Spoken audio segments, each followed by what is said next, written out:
sea jurisprudencia? Pues los tribunales de circuito unitario y la Suprema Corte de Justicia de la Nación.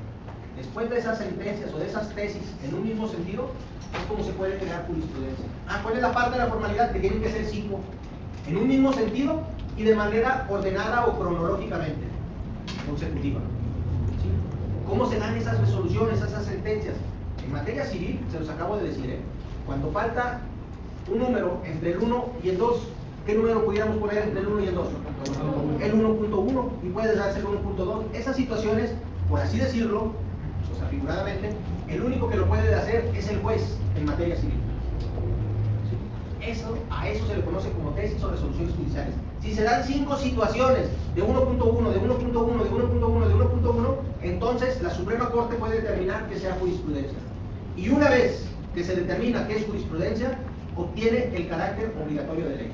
Ya no es si el juez la quiere interpretar o no. Mientras sea resoluciones, mientras sea tesis, el juez puede decir sí o puede decir no.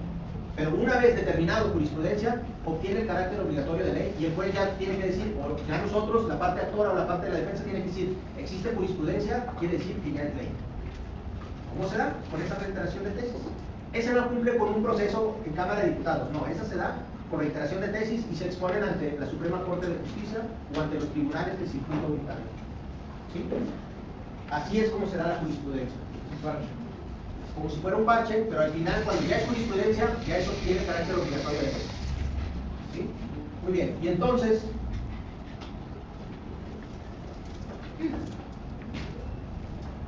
¿cuáles son las particularidades de la costumbre? Implantada colectivamente. ¿Que ya pasaron 3 veces?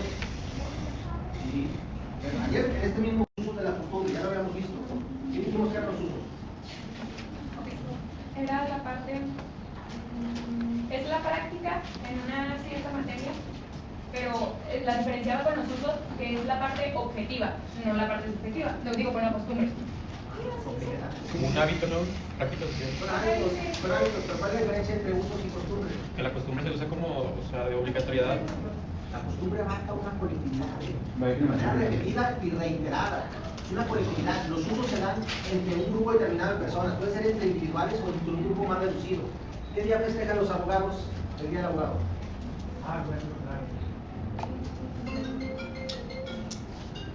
¿Los contadores, los arquitectos o solo los abogados? Los abogados. Los abogados. El día 12 de julio. El día 12 de julio es el día del abogado. Ese es un uso entre abogados. ¿Y qué dice la colectividad? ¿Qué día se festeja el día de la Virgen de Guadalupe? 12 de diciembre. El 12 de diciembre. Abarca una colectividad, es costumbre. Esa es la diferencia entre un uso y una costumbre. Por eso cuando dicen las leyes se basan en los usos y costumbres. Usos y costumbres, usos que tenga el pueblo. Costumbre a una colectividad, más personas. La costumbre, la gente lo hace creyendo que ya es obligatorio. Hablábamos de las peregrinaciones. Yo les dije, cuando hablamos de las peregrinaciones, ¿en qué fecha se dan? Las peregrinaciones en Torreón, ¿en qué fecha se dan? En diciembre, antes del 12 de diciembre. Y todos, aunque no seamos católicos, ya sabemos que va a haber peregrinaciones. No somos católicos y vamos a ver a la gente marchar, a la gente caminar. Otro ejemplo serían los velorios de los novenarios. Realmente no es obligatorio, pero ya todo el mundo lo hace por costumbre. Trigo de misas o novenarios. Sí, pero ¿qué quiero entender con la colectividad? A ver, aquí, y ahorita ponemos el otro ejemplo. El de las, ¿cómo se llama? De las peregrinaciones. ¿Qué dice? Que nuestro Estado es laico. ¿Qué se refiere? Que cada quien puede creer lo que quiera. No impone la religión. No impone la religión, pero ya sabemos que hay peregrinaciones, y las peregrinaciones, ¿de qué religión son? Católico. Católicas. Entonces, ya sabemos, en diciembre, y simplemente no están dentro de la ley. Eso es una costumbre, o sea, todos ya sabemos y que de manera obligatoria nos tenemos que esperar a que pasen ellos caminando y luego ya crucen los carros o los camiones. Eso es la costumbre, creer que es obligatorio y no lo es. Pero se permite porque es una costumbre, de manera repetida y de manera reiterativa se da. Ok, su compañera ponía para poder identificar si es un uso o es una costumbre. ¿Qué es? En los novenarios o los triduos de misa, ¿qué son? ¿Usos o costumbres? Usos. Pero no todos los hacen, por eso dice ella. O sea, hay otros que hacen, no pueden hacer el novenario, pero hacen triduo de misas. Con 3 misas. Hay algunos que novenario, y hay algunos otros que no. La vida sigue. La vida sigue. De una u otra manera la vida sigue. Bueno, sí, porque se entiende que la costumbre es obligatoria y no es obligatoria que Es la idea Se de puede todo ver. el proceso. Pero puede ser una costumbre. ¿Por qué? Porque de repente ya dices, ya es novenario, libro de misas, pues es por el tiempo de todos, ¿verdad? Porque al final, se nos dijo, la vida sigue.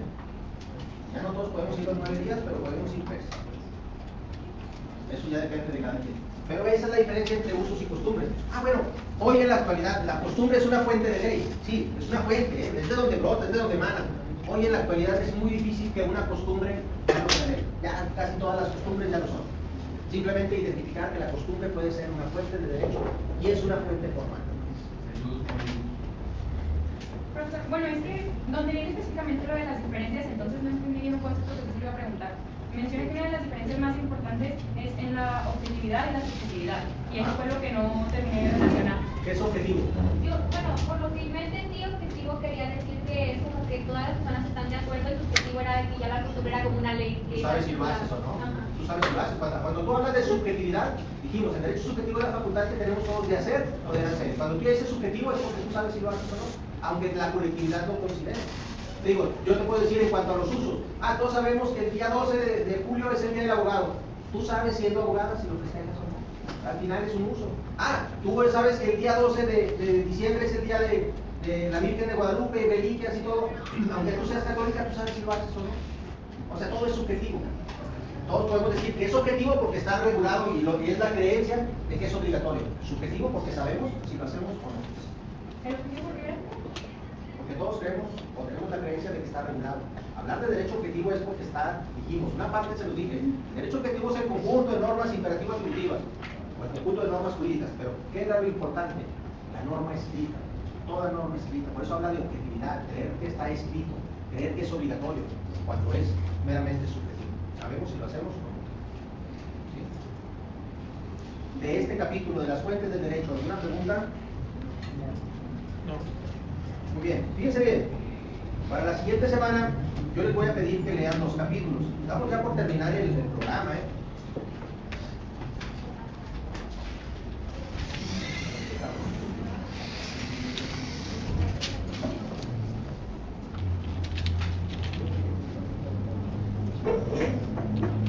El capítulo que sigue es el de la clasificación de las normas. En el libro es el capítulo 6. Váyanse al final del capítulo, viene un cuadro sinóptico, donde habla de acuerdo al sistema que pertenecen. Y de acuerdo al sistema que pertenecen son nacionales, extranjeras y de derecho uniforme. De acuerdo al ámbito personal, genéricas e individualizadas. Y así vienen varios, ¿verdad? Jerárquicamente, legislativamente, jurisprudencialmente, de acuerdo a su fuente, vienen de manera consecutiva. Pero hay una particular que dice desde el punto de vista de su materia. Habla del derecho público y del derecho privado. Ese obligatoriamente nos referencia al capítulo 10 del libro. En el capítulo 10 del libro habla de derecho público y derecho romano. Vamos a leer esos dos capítulos, el de la clasificación de las normas y el de derecho público y derecho privado. En el derecho público y el derecho privado dice, el derecho público es el que se encarga de regular la relación entre el Estado y los particulares. El derecho privado es el que se encarga de regular la relación entre los particulares. Pero vienen las ramas con las materias, las ramas de cada una de ellas. Derecho público habla de derecho constitucional, derecho administrativo, derecho procesal, derecho penal, derecho fiscal, derecho internacional público, y las ramas del derecho privado, civil y mercantil. ¿Sí? Ustedes tienen toda la carrera para ver esas materias a detalle. Yo solo quiero que de manera general me digan de qué hablan. Si yo te pregunto de qué habla el derecho constitucional, que tú me digas a grandes rasgos de qué habla. Si yo te pregunto de qué habla el derecho fiscal, que tú me puedes decir, pues es el que se encarga de captar los impuestos de todos los contribuyentes. ¿De qué se trata el derecho penal? Pues entonces el que regula, el que se encarga de la seguridad. Así, de manera general, habla de la teoría clásica y de la teoría romana, el capítulo 10. Cuando nosotros veamos en la clasificación de las normas, de acuerdo a la materia que pertenecen, ahí vamos al capítulo 10 y luego ya regresamos a concluir el capítulo 6. Por eso les pido que lean los dos capítulos, el 6 y el 10. Ok, pero sí, ahorita, o sea, para la próxima clase estamos leyendo solo el final del 6. O sea, para la siguiente clase, no lo vamos a terminar en la siguiente clase, porque ese nos da para las dos clases, probablemente. Pero sí es necesario que al menos los vean para poder identificarlos. ¿Sí? Muy bien, los veo el próximo. Son civiles, las que son familiares son familiares, las que son mercantiles, aquí están las mercantiles, las penales, aquí están. Tenemos un código de procedimientos a nivel federal. Ya tenemos integradas nuestras leyes. Despiden a un trabajador, pues invocamos la Ley Federal del Trabajo y la Ley de los Servidores Públicos y aparte el reglamento interno de la empresa y buscamos de qué manera defenderlo. Son 3 leyes, ya las tenemos. Les debieron de haber dado Yo digo porque el director Rojas es bien espléndido, el decálogo del abogado.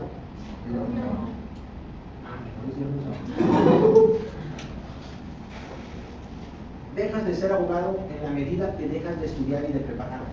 Un abogado debe estar siempre estudiando, debe estar siempre actualizándose. Las normas de derecho se los dije, cuando hablamos de las cuentas reales son evolutivas, van cambiando, entonces debemos de estar siempre a la vanguardia, innovando, actualizándonos en materia jurídica. Entonces yo les digo, estamos invocando 3 artículos, 3 leyes para poder defender a nuestro cliente, tendremos que buscar, pero esa parte de la integración es la sistemática jurídica. La técnica jurídica es el arte de aplicar todos esos preceptos de derecho. ¿Sí? Decía mi maestro Federico Regli, el derecho en cuanto a su estudio es una ciencia, pero en cuanto a su aplicación es un arte. Y yo se los decía cuando hablábamos de los delitos, cuando a nosotros, y ojalá nunca les pase, pero va a pasar, esta chingadera no es así como que diga, no va a pasar, no a ustedes, probablemente a sus clientes, probablemente a algún conocido, o en algunos casos hasta a nosotros, nos van a robar el vehículo a punta de pistola. Y si solo reclamamos o solo metemos denuncia por el robo del vehículo, cuando agarran al asaltante, robé vehículo sin problema, ¿cuánto reparo el daño y salgo? No, hombre, aquí es donde viene lo interesante, a ver, güey, lesiones, amenazas, tentativa de homicidio y el robo del vehículo. Vamos, resúmenselo para que sean 20, 25 años. Para que sean 20, 25 años. Chinga todo eso, sí, güey, me lesionaste emocionalmente, ¿sí? Me amenazaste, amenazas. Tentativa de homicidio, güey, por el arma no creo que me quisieras invitar a un café. Y aparte te robaste el vehículo por la fuerza, no, eso me lo tienes que reparar, güey. O sea, de ser simple robo de vehículo de 1 a 6 años, lo declaran culpable al cerezo y a todas las penas menores a 6 años, va y firma cada mes. Es un preso, pero sale de libertad. Pero tiene que estar yendo a firmar cada mes, pero de libertad. Entonces, ¿cuál fue el castigo? Pero si ya le ponemos amenazas, tentativa de homicidio, el robo, las lesiones, 20 años, pues a huevo que pasan el cerezo. Y si no, pues que nos paguen. Y si no, que nos paguen. Y se los he dicho, en materia penal no hay nada más preciado que la libertad. Y después, no hay nada más preciado, perdón, que la vida. Y después es la libertad. La gente vende lo que tiene con tal de no ver a su familiar preso. ¿Perdón? Pues no es perdón, es reparación del daño. Por eso les digo, lo de las sanciones lo vemos el siguiente semestre. Pero les estoy queriendo poner un ejemplo para que nosotros identifiquemos que de la amplia gama de artículos de las leyes, la técnica jurídica es todo lo que vamos a aplicar, qué es lo que vamos a pedir. ¿Sí? ¿Ustedes han escuchado hablar de los gastos y costas? ¿Saben qué son gastos y costas? Investíguenlo, se los he dicho. Un abogado o los abogados, todos los juicios, algunos se pueden ganar y algunos se pueden perder, pero en todos se cobra. En todo se cobra, gastos y costas. Les dije y les hablé de la aceptación tácita. Nosotros hablamos de que el que calla que otorga. Lo hemos sabido siempre, lo hemos escuchado como un dicho. Bueno, pues cuando escuchamos de una demanda de divorcio, nosotros decimos, si llega, te llega aquí, hombre, machito, acá, se quiere divorciar, pinche vieja, pues no le va a regresar, pero sí, lo va a divorciar.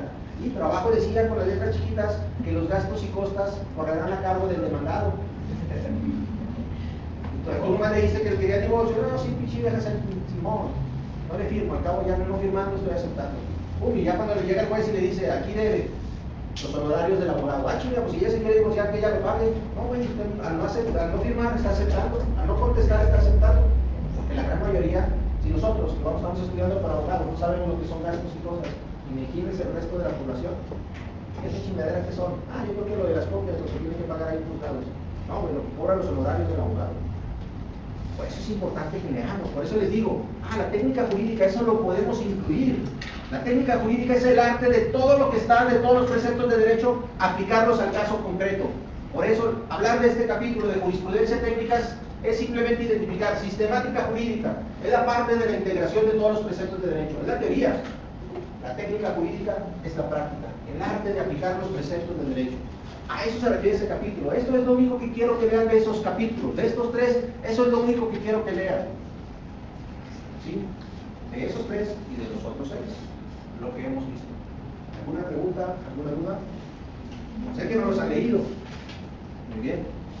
Ustedes sabrán, en su salud hallarán. No tengo ningún problema con mandarlos al extraordinario y verlos en el extraordinario con toda la tranquilidad del mundo, porque estoy seguro que no los quiero mandar. pero tampoco los voy a pasar por pasados. Así me lloren y me digan, ya llevo 2 reprobadas, así que no. Esto ya lo he vivido, Y yo les digo, lo único que pido de ustedes son conceptos. No quiero ni que memoricen, ni que me digan con puntos y comas lo que decía el texto. Solo quiero que desarrollen la capacidad para poderme explicar los conceptos en específico que estamos viendo en clase. No todos los capítulos. ¿Sí? Entonces, mañana no tenemos clases. O no la vamos a tener, o sea, sí tenemos, pero no la vamos a tener. El próximo miércoles damos el último repaso. Requiero que ustedes hagan su propia guía, para que si tienen alguna duda, la puedan externar. Vamos a ir viendo capítulo por capítulo. Si vamos en el capítulo 1, en el capítulo 2, oiga, ¿qué decía de la jurisprudencia técnica? Para allá vamos. Estructuren sus preguntas. Estructuren si es que tienen alguna duda. Si no la tienen, yo doy el repaso, como lo digo antes. ¿Sí? Si es parcial, tiene que decir que le corrijan este artículo, que le corrijan este apartado, que se lo eliminen y se vuelve a regresar cuando es parcial. Cuando es parcial, se regresa y se hacen las modificaciones que dijo el Ejecutivo. Esas son modificaciones leves y se vuelve a regresar al Ejecutivo para que se sancione de manera positiva. Cuando es total, el Ejecutivo le dice que esa ley no la va a aprobar y les dice por qué. Les dice por qué. Entonces, como la está regresando totalmente, la Cámara Revisora o la Cámara de Origen tiene que preparar nuevamente una ley que sea con todos los puntos en específico que dijo el Ejecutivo. Por eso se dice, cuando es total y cuando es parcial, el Ejecutivo sí tiene que decir cuáles son los motivos por el cual la está regresando. Pero cuando es de bolsillo, simplemente la rechaza y le dice que no la va a aprobar. No les da ninguna explicación. Esa facultad la tiene el Ejecutivo. Cuando es de bolsillo, eso se conoce de bolsillo. ¿Y el libro de Dios? ¿Cómo el libro de Dios? Sí, bueno, es que a ver, no, este libro que ¿Pero qué es el libro de Dios para ti? ¿Cómo lo entiendes? ¿Pero en qué concepto? O sea, por eso te digo, ¿en qué concepto dice el libre albedrío para ver de qué manera lo puedo aterrizar en temas específicos? El libre albedrío para todos nosotros es la de la toma de decisiones. Somos libres de hacer lo que nosotros queramos. Ese es el libre albedrío. Cada persona, cada mente tiene su libre albedrío, de poder decidir, de poder elegir qué hacer. Tres partes. La primera y tercera parte hablamos de concepto de norma, ley natural, moral y derecho y convencionalismos sociales. La parte primera de la definición de derecho que dice conjunto de normas jurídicas. Bueno, yo se los dije. ¿Por qué normas jurídicas? Porque tenemos normas morales y tenemos normas sociales. Podemos incluir las religiosas, las académicas, N cantidad de reglas. Pero las importantes, las jurídicas, son las que le importan al Estado. Nosotros ya vimos cuáles son las características de la norma jurídica: bilateralidad, heteronomía, exterioridad y coercibilidad. De las más importantes, la coercibilidad, porque es la facultad que tiene el Estado para hacernos cumplir aún y en contra de nuestra voluntad. Esa es una característica esencial. Entonces, cuando hablamos dentro del primer capítulo de las normas en sentido amplio y en sentido estricto, dijimos, las normas en sentido estricto imponen deberes y conceden derechos. Esa es la característica de la norma en sentido estricto. Las normas en sentido amplio nos dicen que son solo reglas de comportamiento, que pueden ser obligatorias o no. Y ahí es donde entran las morales, las sociales, las religiosas, las académicas. Si no cumplimos, alguna pequeña sanción, pero no nos van a meter a la cárcel. ¿Sí? Claro que hay consecuencias por el incumplimiento, pero en sentido amplio son solo reglas de comportamiento. Por esas normas que no cumplamos, el Estado no nos va a pedir cuentas. ¿Sí? Eso es lo que vimos dentro de ese primer capítulo. En sentido amplio, en sentido estricto, vimos que los únicos seres que son capaces o son susceptibles de acatar las normas del derecho somos nosotros, los seres humanos. Ni los objetos, ni las cosas, ni los animales. ¿Sí? Entonces, eso fue lo que vimos dentro de ese primer capítulo. Vimos la definición de la ley natural. Y la ley natural nos dice que es la relación indefectible que entre los fenómenos naturales existe. Relaciones constantes entre fenómenos naturales. Al hablar de relaciones constantes entre fenómenos naturales, solo nos toca explicar por qué sucede. ¿Sí? No la vamos a cambiar. Ley natural. Eso fue lo que vimos. Dijimos que son juicios enunciativos. Los juicios enunciativos solo hablan de verdad o de falsedad, a diferencia de los juicios normativos que hablan de validez e invalidez. ¿Sí? Eso es lo único que les voy a preguntar. El concepto de deber de Manuel Kant, la necesidad de una acción por respeto a la ley. ¿Sí? La teoría kantiana de los categóricos e hipotéticos. Categóricos porque ordenan sin condición. Categóricos, ¿se hace o no se hace? Y los hipotéticos sí, dependen de una condición para que se pueda llegar a dar. Eso es lo que vimos dentro de ese primer capítulo. Cuando hablamos del segundo, solo hablamos de las características de la norma moral y de la norma jurídica. Ya dijimos, bilateralidad, heteronomía, exterioridad y coercibilidad.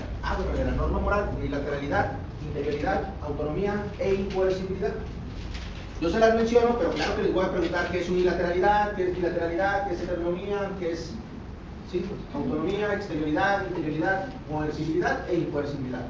Eso es el capítulo 2. Del capítulo 3 no les voy a preguntar las teorías, pero sí les voy a preguntar qué son las normas sociales, reglas impuestas por la sociedad. Nosotros ya debemos de haber visto en el menos que las reglas de trato social, convencionalismos sociales o normas sociales son lo mismo. Simplemente los autores le dieron diferente nombre, pero son las reglas que impone la sociedad, lo que sucede allá afuera. Dijimos, y si las pone la sociedad, entonces son heterónomas. Y si se basan en lo que hacemos, en el actuar de nosotros, pues son exteriores. Pero son unilaterales porque nadie frente a mí nos obliga a realizar esa conducta. E incoercibles porque el Estado le da igual. No son reglas que puso el mismo Estado. Esa era la primera tercera parte. La segunda tercera parte, hablamos de las diversas acepciones de la palabra derecho: objetivo, subjetivo, vigente, positivo y natural. Solo eso les pedí del capítulo. Y la teoría de los círculos, que hablaba del intrínsecamente válido, del formalmente válido o del naturalmente válido para encontrar el derecho ideal. Dentro de ese mismo capítulo hablaba de la pirámide de Kelsen. Eso lo omitimos. Nada más las definiciones como tal. Ese fue el capítulo 4. En la segunda parte vimos ese capítulo y luego nos brincamos hasta el 7, que es los elementos esenciales del Estado: derecho y Estado. Hablamos de los elementos esenciales del Estado: territorio, población y poder. El territorio, dijimos, es el espacio geográfico donde se aplican nuestras normas de derecho. Vimos en específico consulados, embajadas, buques, navíos y por ende todo el territorio nacional. Como tal, territorio nacional, como un Estado. ¿Sí? Ese es el territorio donde se aplican las normas de derecho. Cuando hablamos de la población, sí dijimos, todos los que estén dentro de ese territorio son susceptibles, nacionales y extranjeros. Hicimos la diferencia entre súbditos y ciudadanos. Súbditos solo obedecen y los ciudadanos participan de la vida política del país. ¿Sí? Entonces, la población somos todos ellos. Cuando hablamos del poder, del gobierno, dijimos, lo vimos: ejecutivo, legislativo y judicial. El ejecutivo, la presidenta de la República con las 19 secretarías de Estado. Vamos a ponerle 19, si son 21, si son 23, pero vamos a ponerle 19. Porque eso les pedí en el primer examen parcial, que al menos pusieran 5. Y el nombre, no la abreviatura, no sé. No, Secretaría de Educación Pública, Secretaría de Relaciones Exteriores, Secretaría de Gobernación, Secretaría de Administración Tributaria, Secretaría de Administración Crédito, la Secretaría de Hacienda. ¿Sí? Bueno, la Secretaría, así, Secretaría Marina, Secretaría de Ejército Nacional, Secretaría de Bienestar, Secretaría de Infraestructura, Comunicaciones y Transportes, Secretaría de Salud. Nomás identifíquenlas, no les voy a contar quién es cada una, en esas no. Solo que sepan quién es el Ejecutivo, la Presidenta y sus Secretarías de Estado. El Legislativo, ¿de qué se encarga el Legislativo? De la creación de leyes. ¿Quiénes son el Poder Legislativo? Congreso de la Unión, Cámara de Diputados y Cámara de Senadores. Diputados tenemos 500, 300 que elegimos y 200 de representación proporcional. Los diputados duran 3 años en su cargo. Los senadores, 6 años. 128 senadores, 64 por elección y los otros 64 de representación proporcional. Pero esos 64 de representación proporcional son 32 de mayoría relativa y 32 de minoría relativa. Ese es el Poder Legislativo. El judicial, dijimos, jueces y magistrados, la Suprema Corte de Justicia de la Nación, los que se encargan de aplicar las leyes. Eso. ¿Qué diferencia hay entre los diputados y senadores? No hay una que Es que a los diputados se le conoce como la Cámara Baja y a los senadores se le conoce como la Cámara Alta. Los diputados federales solo duran 3 años, ¿sí? Y los senadores duran 6 años. ¿Es lo que mencionaba en el libro como de origen revisora? Es que cuando hablamos de la iniciativa, ¿quiénes pueden presentar iniciativas de ley? Cámara de Diputados y Cámara de Senadores. Pero la Cámara de Diputados se le conoce como la Cámara Baja y la Cámara de Senadores como la Cámara Alta, porque duran más. Diputados tenemos 4 diputados, pues son 300 diputados, deben de ser como 4 o 6 diputados por estado aproximadamente, y senadores solo son 2 por estado. Tenemos 32 estados, si lo hacen por 2 son 64. ¿Sí? Ese es el. Y luego hablamos de otro elemento esencial que es la soberanía. La soberanía nos dice que es el poder supremo del Estado. ¿Sí? Dice que por encima del Estado no hay nadie, la injerencia de ningún otro Estado. Eso para maximizar lo que es la autonomía, la soberanía, es el poder supremo del Estado. Fíjense bien, el artículo 39 yo se los encargué que lo checaran. Dice, el artículo 39 constitucional nos dice que el poder reside en el pueblo. Solo el pueblo tiene esa facultad inalienable de elegir, de modificar o de alterar su propia forma de gobierno. Si ustedes creen que ahí nos está permitiendo, cuando nos dice que el poder reside en el pueblo, que nos está permitiendo hacer en algún momento determinado una revolución, estamos equivocados. Nos dice que nosotros podemos elegir a nuestros representantes y a nuestros gobernantes para que ellos elijan la forma como nos van a gobernar. Pero nos da el poder de nosotros elegir a nuestros gobernantes y que ellos digan cómo nos van a gobernar. Por eso dice el poder reside en el pueblo. Porque si creemos que es una revolución, para eso les pedí que leyeran el artículo 29 constitucional. ¿Qué decía el artículo 29 constitucional? Que la única que puede suspender los derechos de la población es la Presidenta de la República, con aprobación del Congreso. Y dice, casos de perturbación grave de la paz, de invasión o por cuestiones de salud. Es el único.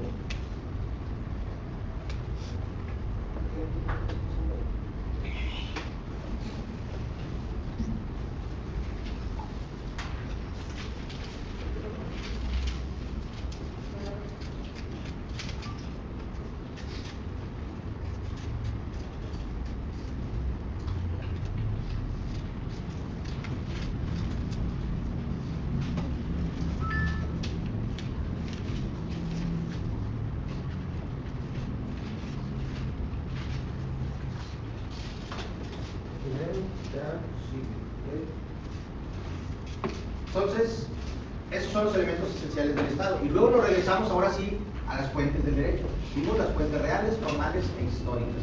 Cuando nosotros vimos las fuentes históricas, nos dimos cuenta que había fuentes históricas no escritas y escritas.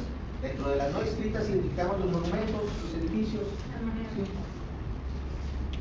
Y cuando hablamos de las escritas, ya nos referimos a los documentos, a los papiros, constituciones antiguas, todo lo que sirva de base para crear una nueva ley se le conoce como una fuente histórica.